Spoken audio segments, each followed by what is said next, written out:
আজকে আমি বানামু যত টক জাতীয় ফল আছে সেই ফলগুলার চাটনি মশলার রেসিপি।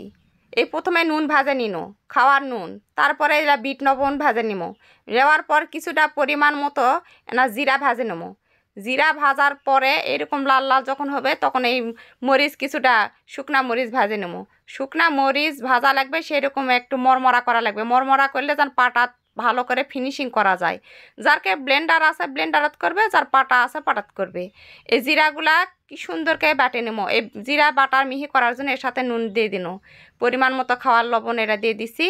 তারপরে এর সাথে বিট লবণ মিশামো। বিট লবণ মিশিয়ে ভালো করে এরা মিহি করা লাগবে।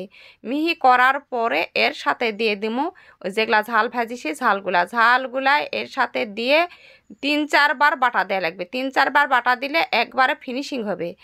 এই মশলাটা যে কোনো পরিমাণ লেবু, কামরাঙ্গা, বোর, তেঁতুল, আম, জাম যে কোনোর সাথে মেখে খেলে এতই স্বাদ লাগে ধারণার বাহিরে।